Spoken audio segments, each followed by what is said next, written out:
Hello friends, welcome back to my channel Grihini Madhupari. और आज मैं आपको सुनाने जा रही हूँ औसान माता की कथा, जो कि ये मेरी तीसरी कथा है। मैंने आपको इससे पहले भी दो कथा सुनाया हुआ है और अपने वीडियो में डाला हुआ है, तो उसका लिंक मैं आपको इस वीडियो में दे दूँगी और आप वहाँ जा कर के डिस्क्रिप्शन में जा कर के आप मेरा वीडियो देख सकते हैं। वहाँ पे लिंक मैंने दिया हुआ है। दोस्तों, यह कथा है राजा रानी और बंदर की। और यह कथा बहुत ही पारंपरिक कथा है, बहुत ही पुरानी कथा है और यहीं से शुरुआत हुई थी औसान माता की। दोस्तों, सबसे पहले यही कथा कही जाती है, सुनी जाती है माता रानी के पूजन में, औसान माता के पूजन में।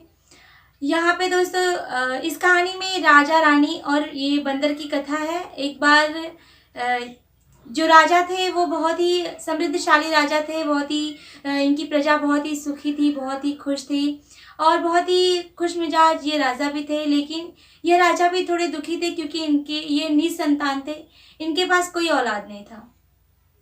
रानी भी हमेशा चिंतित रहती थी, दुखी रहती थी, अकेले रहती थी, तो उनको बिल्कुल अच्छा भी नहीं लगता था अकेले रहना।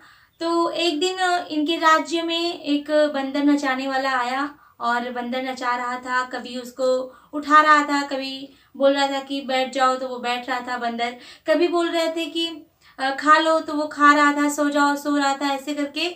और ये रानी देख रही थी, उनको बहुत अच्छा लगा ये सब चीज़ें।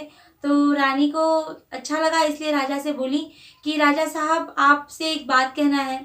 हाँ रानी साहिबा, बोलिए। तो रानी बोली कि मेरे पास कुछ नहीं है, मैं बिल्कुल अकेली रहती हूँ, मेरा समय नहीं बीतता है, इतना अकेले रहती हूँ और इसी चीज़ के कारण मैं हमेशा दुखी रहती हूँ, चिंतित रहती हूँ। मुझे ये बंदर चाहिए। अगर ये बंदर मेरे पास आ जाता है तो मैं इसके साथ अपना टाइम बिताऊंगी, अपना समय बिताऊंगी और इसके साथ मैं खेलूंगी, हंसूंगी, बातें करूंगी और इसको जैसे कहूंगी वो वैसे करेगा। इसके साथ साथ मेरा समय बीतता जाएगा और बहुत अच्छे से मेरा जीवन कट जाएगा। राजा बोले ठीक है, मैं ऐसे करूंगा, मैं ये बंदर आपको खरीद के दे दूंगा। तो राजा गए उस बंदर नचाने वाले के पास, बंदर के मालिक के पास, बोले कि आपका ये बंदर मुझे चाहिए, ये बंदर आप मुझे दे दो और इसके बदले आप जो चाहे ले लो। आप चाहो तो सोना चांदी धन संपत्ति, आप जितना चाहोगे मैं उतना दूंगा, लेकिन आप ये बंदर मुझे दे दो, मुझे मेरी रानी साहिबा को इसे देना है। बंदर नचाने वाला बहुत खुश हो गया। पहले तो आनाकानी करने लगा कि ये मेरी रोजी रोटी है, इसे मैं कैसे दे सकता हूँ। लेकिन फिर बाद में वह राजी हो गया, जब उसे लगा कि मुझे इतना पैसा मिल रहा है इस बंदर का और मैं पूरा जिंदगी कमाता रह गया, मैं इतना नहीं कमा पाया, इतना नहीं धन अर्जित कर पाया, तो ये राजा मुझे दे रहे हैं तो इसमें क्या हर्ज है। वह बंदर ले लेता है और बंदर को ले जाकर के राजा को सौंप देता है और वहां से बहुत सारी धन संपत्ति मिलती है उस बंदर नचाने वाले को और बंदर नचाने वाला बहुत सुखी हो जाता है। राजा ले जाके बंदर को दे दी रानी को और रानी बहुत खुश रहने लगी। उसके साथ हंसना खेलना बातें करना और नहलाना धुलाना सब चीज़ें वो रानी करती थी और बंदर भी रानी के साथ बहुत ही अच्छे से रहता था। बच्चे की तरह वो उसे पालती थी और पालन पोषण करते करते एक दिन रानी बहुत दुखी हो गई और बंदर पूछा कि क्या हुआ रानी साहिबा, आप इतनी दुखी क्यों हैं, कुछ बात हुई है क्या, आप मुझे बता सकती हैं। रानी साहिबा इधर उधर करने लगी, बोली नहीं, मैं नहीं बताऊंगी तुम्हें। लेकिन बंदर बहुत जोर करने लगा कि नहीं आप बताइए, बहुत जोर डालने लगा रानी पे। तो रानी साहिबा बोली कि मैं तुम्हें ये सब करती हूँ, मेरे पास इतना राजपाट है, इतना पैसा है, इतना धन संपत्ति है, ये कौन लेगा। मेरे पास कोई औलाद नहीं है और मैं तुमको सेवा तो तुम्हारी करती हूँ, तुम्हें सब कुछ करती हूँ, लेकिन तुम इस धन संपत्ति का क्या करोगे। बंदर सोचने लगा, फिर बोला कि रानी साहिबा, अगर मैं एक बात बोलूँ तो आप मेरी बात को सुनेंगी। रानी साहिबा बोली हाँ बोलो। बंदर बोला कि आप जो है मेरी जितनी जो मैं कहूँ वो आपको करना पड़ेगा और मैं आपको औलाद ला कर दूंगा। तो रानी साहिबा बोली नहीं, ऐसे कैसे हो सकता है, तुम कैसे औलाद ला के मुझे दोगे। बंदर बोला कि नहीं, आप मैं जितना कह रहा हूँ उतना आप करो, आपको औलाद जरूर मिलेगा। रानी साहिबा बोली ठीक है, तुम जो कहोगे वही मैं करूँगी, लेकिन यह बात और किसी को नहीं पता चलनी चाहिए। बंदर बोला ठीक है, लेकिन आपको मेरी सारी बातें सुननी पड़ेगी, जितना मैं कहूँ जब तक कहूँ तब तक आपको सारी बातें सुननी पड़ेगी, मैं आपको औलाद ज़रूर दूंगा। रानी साहिबा सहमत हो गई, बोली ठीक है, मैं तुम्हारे बात से सहमत हूँ और मैं तुम्हारा सारा काम करूँगी और जो तुम कहोगे वो मैं करूँगी। बंदर खुश हो गया, बोला ठीक है। बंदर जाके राजा साहब से बोलता है कि राजा साहब आपकी रानी साहिबा पेट से हैं, गर्भवती हैं। राजा साहब बहुत सुखी होते हैं, बहुत खुश होते हैं, बहुत नाचने गाने लगते हैं कि इतने दिनों बाद मुझे औलाद मिलेगी। लेकिन बंदर बोला कि नहीं, अभी आपको औलाद से आपके मिलना नहीं है। 9 महीने बाद रानी साहिबा से आप मिल सकते हो और अपनी औलाद से भी। राजा बोले ठीक है, जैसे इतना दिन वैसे 9 महीने। तो राजा साहब तैयार हो गए। धीरे धीरे समय बीता, 9 महीना आ गया। 9वें महीने में फिर राजा साहब बोले बंदर से कि देखो बंदर, अब तो इतना दिन हो गया, 9 महीना बीत गया, मैं रानी साहिबा से भी नहीं मिला और अपने बेटे, अब तो मेरा बेटा जन्म लिया है तो मैं उससे भी तो मिल लूं, मैं राजकुमार से मिलना चाहता हूँ। बंदर बोला अरे नहीं, अभी कहाँ, अभी आपको अपने बेटे से नहीं मिलना है, आपको अभी कुछ दिन और इंतजार करना पड़ेगा। राजा साहब बोले कुछ दिन और, कितना दिन?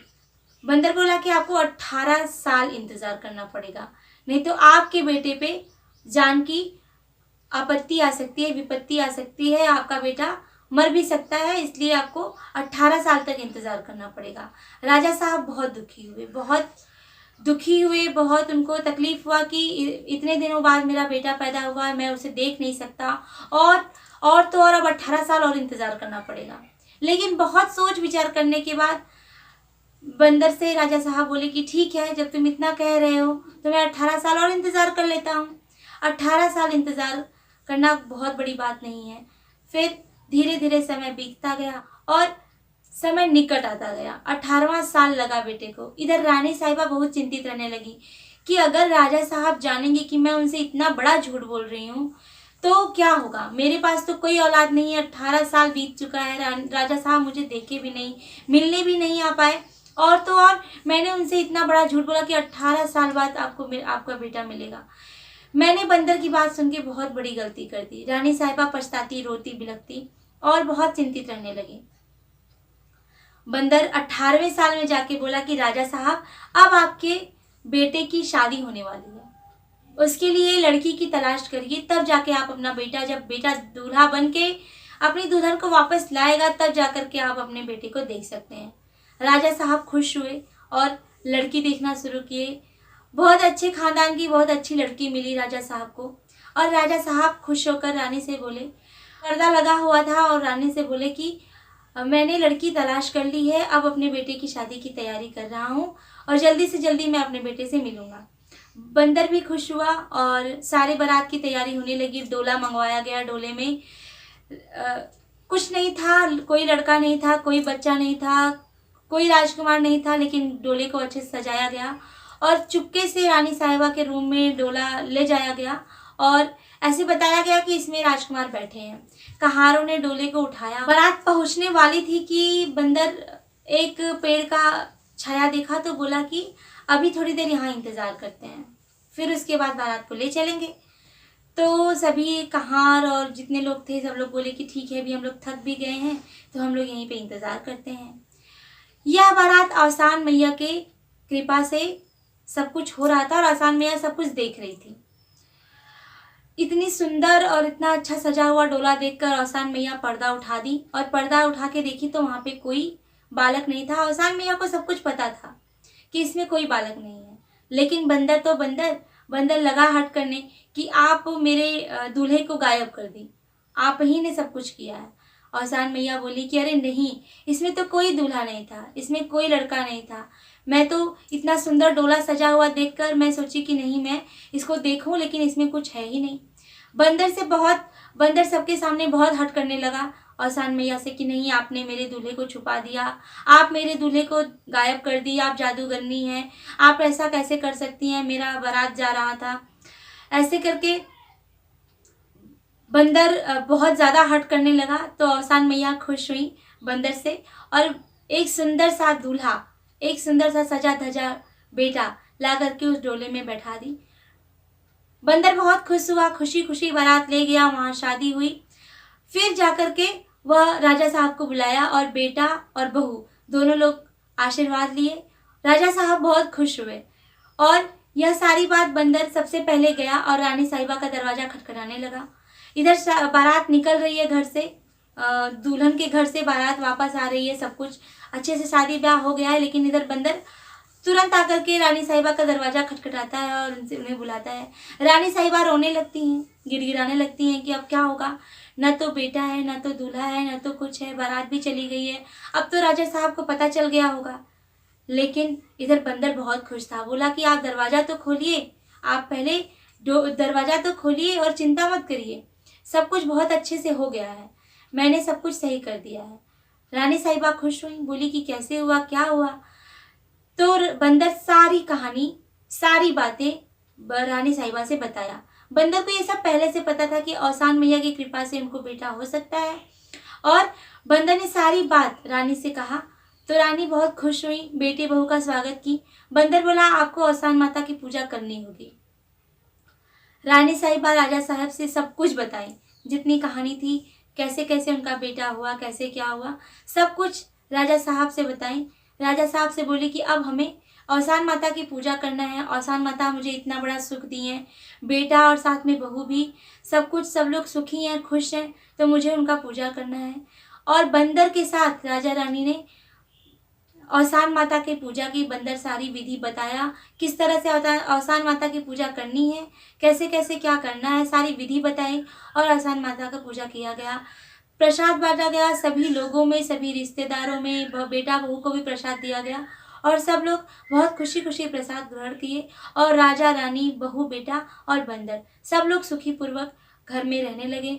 राज्य में राजकुमार शासन करने लगा और सब कुछ बहुत अच्छे से होने लगा। जैसे औसान मैया उस बाजन को पुत्र दी हैं, वैसे औसान मैया हमारे बच्चों को भी सकुशल रखें, हमारे पति को सकुशल रखें। इसी के साथ ये कहानी संपन्न होती है। एक बार बोलो औसान माता की जय।